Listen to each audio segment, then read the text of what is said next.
The phone call came at 7:23 a.m. on a Tuesday morning, exactly 3 weeks before what was supposed to be the happiest day of my life. I was sitting in my modest apartment, sipping coffee and reviewing quarterly reports for Phoenix Hospitality Group, my $2.8 billion empire that my family knew nothing about. "Emma, we need to talk." Dad's voice was stern, businesslike. "Come to the house now." I knew this wasn't good. Dad only used that tone when he was about to deliver what he considered important family decisions, the kind where everyone else had been consulted except me. 20 minutes later, I walked into the familiar living room of my childhood home. Mom sat rigid on the leather sofa, her lips pressed into a thin line. Dad stood by the fireplace, like he was addressing a board meeting. My younger sister, Jessica, lounged in the armchair, scrolling through her phone with that smirk she'd perfected since high school. "Sit down, Emma," Dad commanded, not looking at me. I remained standing. "What's this about?" "Your wedding." Mom's voice was ice cold. "We've made a decision." My heart started racing, but I kept my expression neutral. "What kind of decision?" Dad turned to face me, his jaw set. "We're not paying for this circus anymore." The words hit like a slap. "Excuse me." "You heard me." He crossed his arms. "This whole production you've planned is ridiculous. $75,000 for one day. The venue, the flowers, the photographer. It's all excessive. We agreed on the budget months ago," I said quietly. Jessica finally looked up from her phone. "Yeah, well, that was before we realized how much money you were wasting. On stupid stuff." "Like what?" "Like that dress," Mom interjected. $4,000 for something you'll wear once. And those centerpieces. Who needs crystal and gold leaf at a wedding? I took a deep breath. "I've been planning this for 8 months. Marcus and I."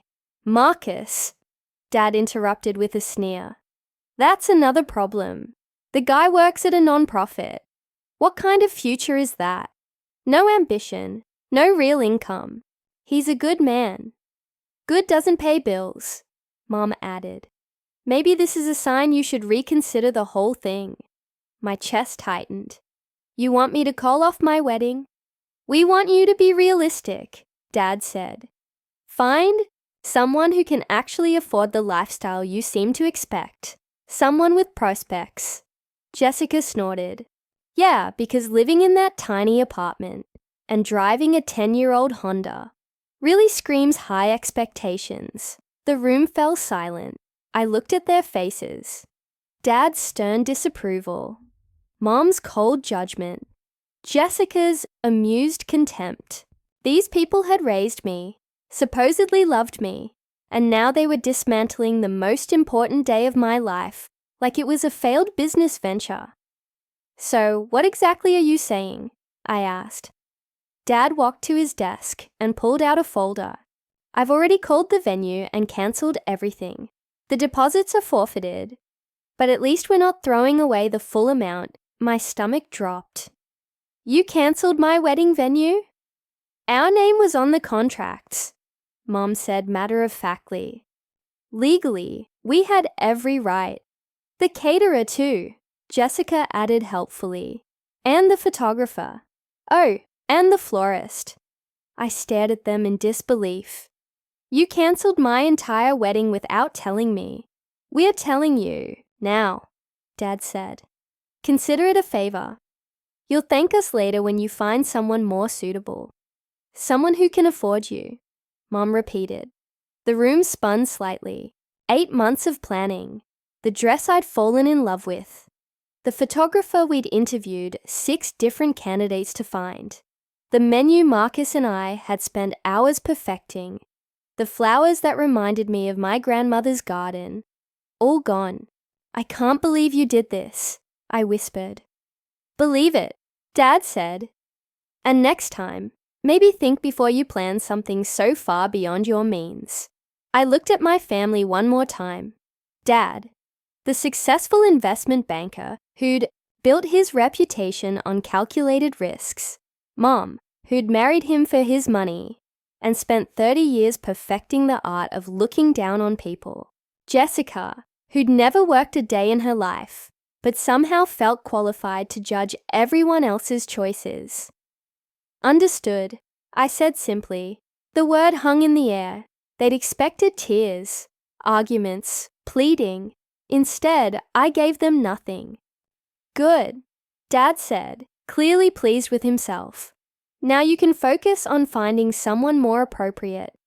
Someone who won't embarrass the family, Mom added.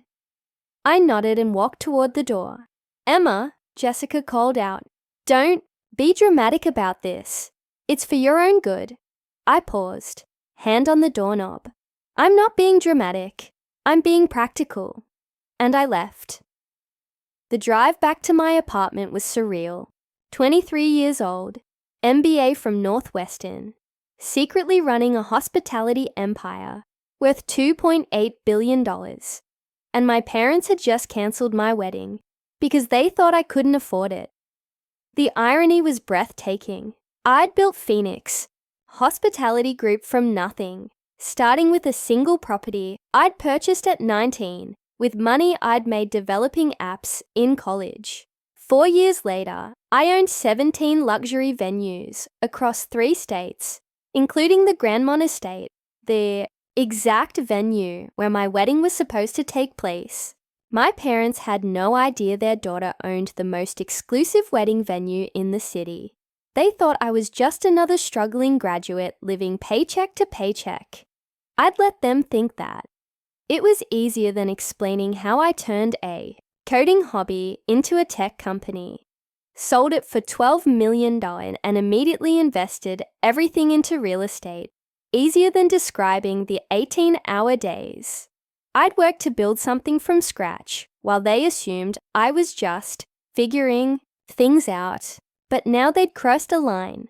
I pulled into my apartment complex and sat in my car for a moment, thinking.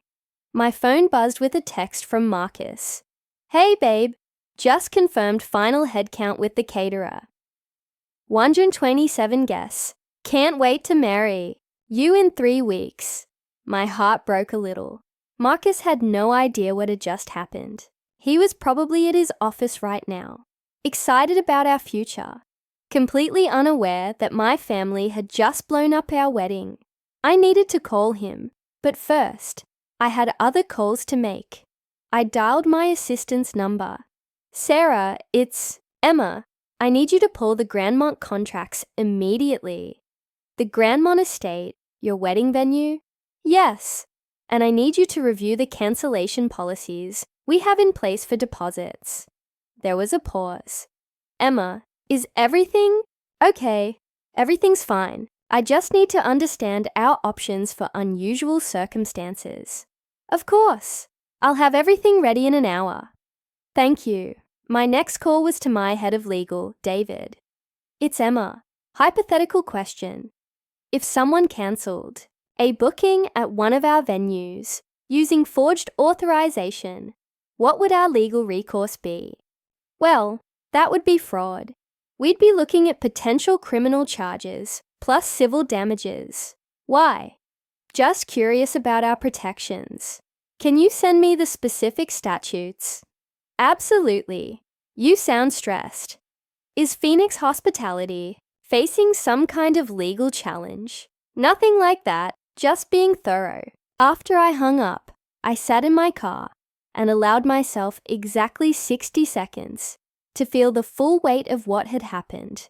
The betrayal, the humiliation, the casual cruelty of people who were supposed to love me unconditionally. Then I got out of the car and went upstairs to plan my response. The next morning, I was reviewing property reports when my phone rang. Unknown number. Hello, Emma. What the hell is going on? It was Dad, and he was screaming. Good morning to you two, I said calmly. The venue just called me. They're saying they can't refund our deposits because the owner personally cancelled our refund. They're saying you cancelled it. I took a sip of my coffee. That's interesting. Interesting, Emma. This is $75,000 we're talking about. They're saying the owner specifically requested that the Martinez family receive no refund under any circumstances. What did you do? Did you call them and complain? Did you cause some kind of scene? I didn't cause any scene. Dad, then why are they saying this? The venue manager kept talking about direct orders from ownership and non-negotiable policies. Emma, what the hell did you tell them? I leaned back in my chair. Through my office window, I could see the Grandmont estate in the distance. Its elegant grounds sprawling across 40 acres of pristine lakefront property. I didn't tell them anything they didn't already know, I said. That's not an answer, Emma.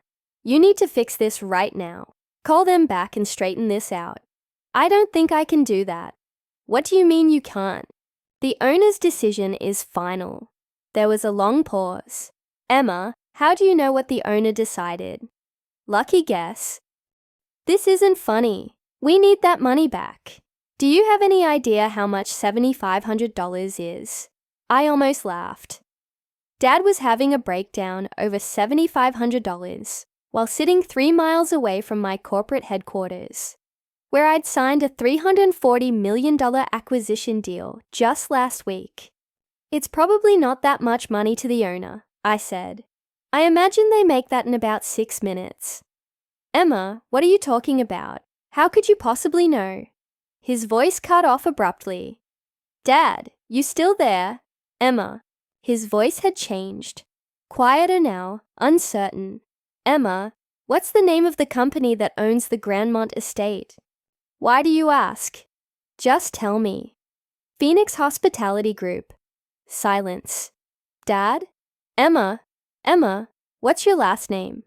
Legally, it's still Martinez, but professionally, I go by Emma Phoenix. The phone was so quiet. I thought he'd hung up. Dad, are you Emma Phoenix? You're Emma Phoenix. That's right. The Emma Phoenix.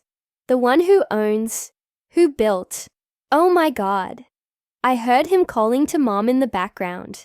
Margaret, get in here right now. What's wrong, Richard? Mom's voice was distant, but audible. Emma's Emma Phoenix. What are you talking about? Emma Phoenix, the businesswoman. The one who bought the Riverside Mall.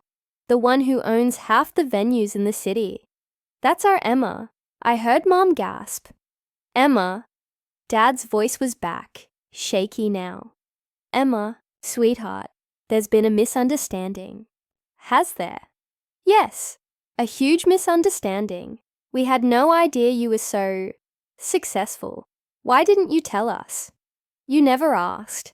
But Emma, we assumed. You assumed I was a failure. Not a failure, just struggling, like most people your age. Most people my age don't own $2.8 billion in real estate assets. I heard something crash in the background. Probably Mom fainting. Emma, listen to me very carefully. Dad's voice shifted into his business mode. We can fix this. We can call the venue back, and the venue you already cancelled. Yes, we can uncancel it. We can reinstate everything. With what money? What do you mean? Well, you said you couldn't afford it. That it was beyond your means. That I needed to find someone who could afford me. Emma, that was before we knew. Before you knew I could pay for it myself. I stood up and walked to my window. Down below, I could see the Grandmont Estates event coordinator setting up for a corporate retreat. My corporate retreat. Dad, let me ask you something. If I were still just regular Emma, living in my apartment and driving my old Honda, would you have reconsidered? Would you have called me this morning and said, you know what, Emma? We were wrong. We love you and want you to be happy, regardless of money. Longer pause. Emma, would you have apologized for humiliating me in front of Mom and Jessica? For canceling the most important day of my life, without even discussing it with me first? Emma, please. The answer is no, Dad. You would have let me stay heartbroken and weddingless, and you would have felt good about it, responsible. Like you taught me a valuable lesson about living within my means. That's not. We were trying to help. You were trying to control me, just like you've always done. I heard Mom's voice in the background. Give me the phone. Emma, honey, it's Mom. Sweetheart, there's been a terrible miscommunication here. Has there? Yes. We had no idea about your business success. We're so proud of you. Are you proud of the business or proud of the money? Both. Emma, you're our daughter. We've always been proud. Yesterday, you told me to find someone who could afford me. What changed? Well, now we know that you can afford yourself.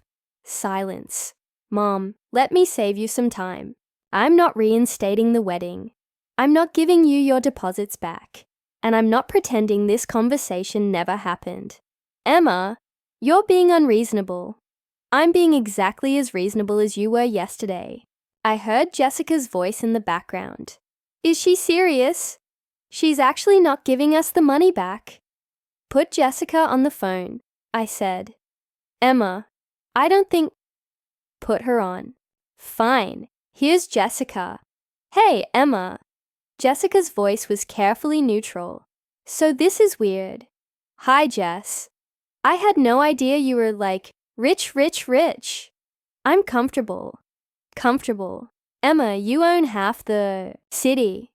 Not half. Maybe 30%. This is insane. Why didn't you ever say anything? Would it have mattered? What do you mean?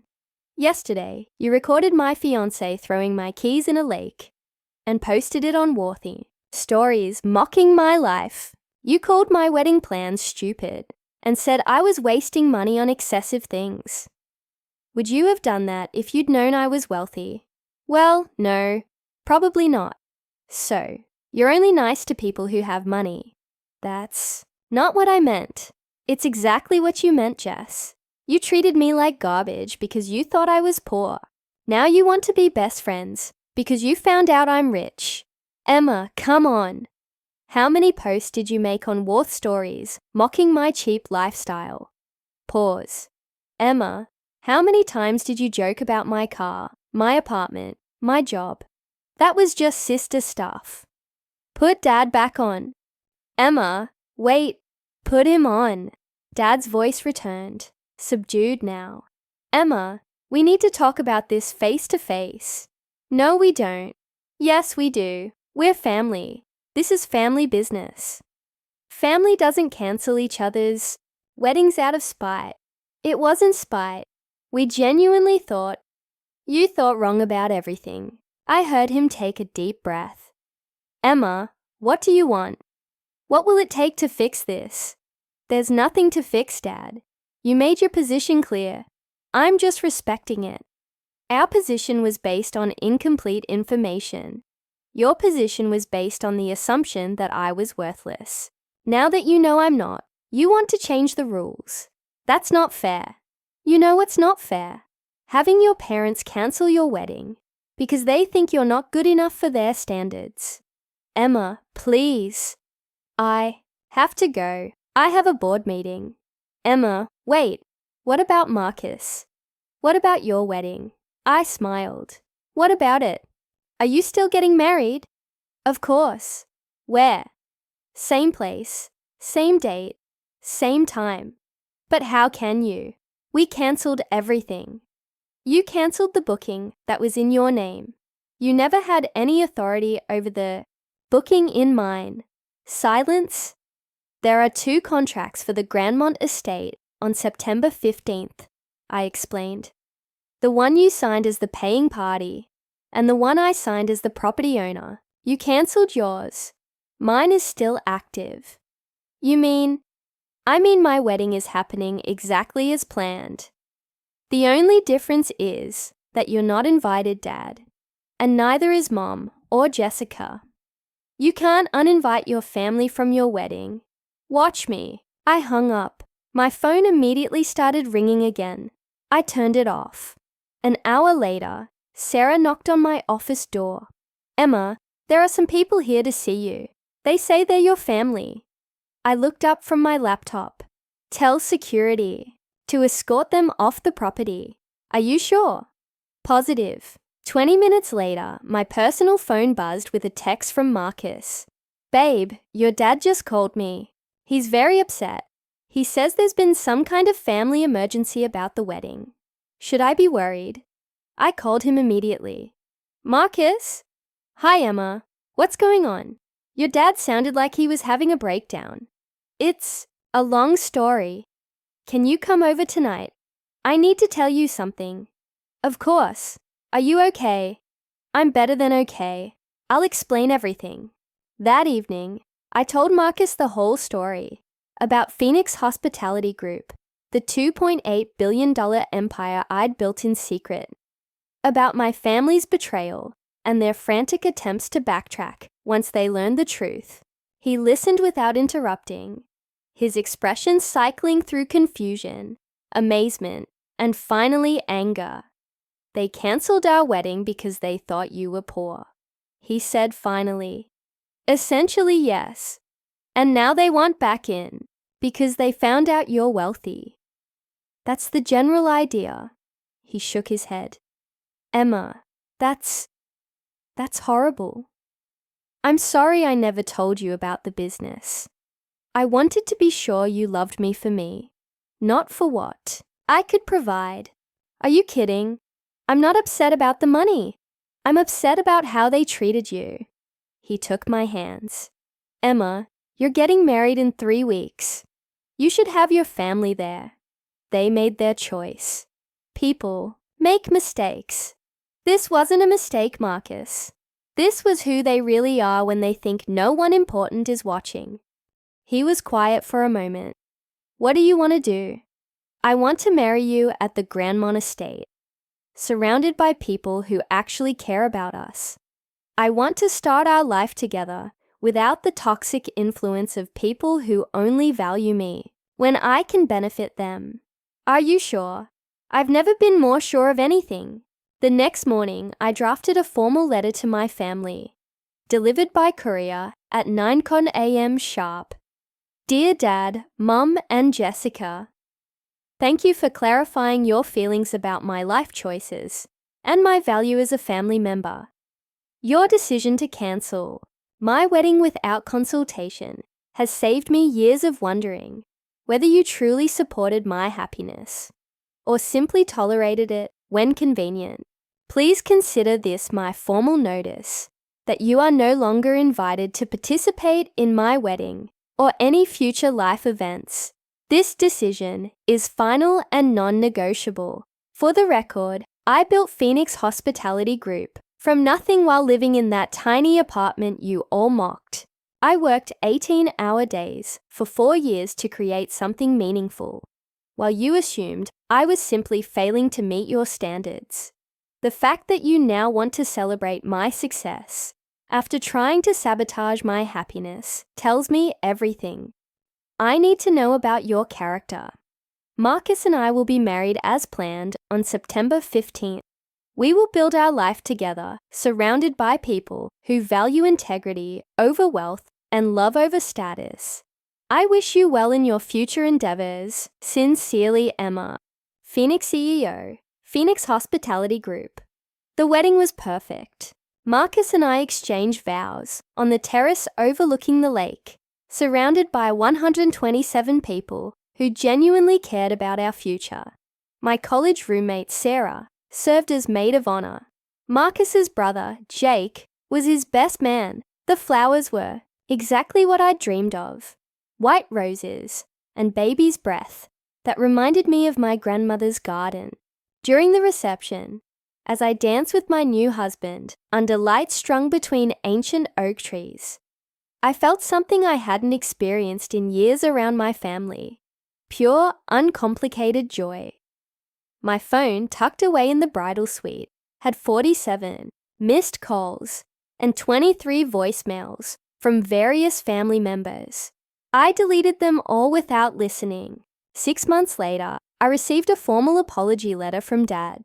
It was 3 pages long and mentioned my impressive business acumen 14 times. He requested a meeting to discuss our family's future relationship. I sent back a single sentence: some bridges, once burned, cannot be rebuilt. A year after that, Jessica reached out through LinkedIn, asking if Phoenix Hospitality Group had any entry-level marketing positions available. The message included a lengthy explanation about how much she'd grown as a person and how sorry she was for not recognizing my incredible achievements sooner. I forwarded her resume to our HR department with a note: please file under Do Not Hire. Today, Marcus and I live in a beautiful home overlooking the lake, about 10 minutes from the Grandmont estate. We host dinner parties for friends who knew us when we were just a non-profit worker and a girl with a laptop, building dreams in a tiny apartment. Sometimes I'll drive past my parents' house on the way to a business meeting. Their cars are older now, their lawn less perfectly maintained. I've heard through mutual acquaintances that Dad's investment firm has struggled since the market downturn. Mum has started working part-time at a boutique. I feel no satisfaction in their struggles, but I feel no guilt about their absence from my life either. They taught me an invaluable lesson about unconditional love. It's only unconditional if it doesn't depend on your bank account, your career success, or your ability to meet someone else's definition of worth. My wedding was exactly the circus they called it. A beautiful, joyful celebration of 2 people who chose each other without conditions. And I paid for every penny of it.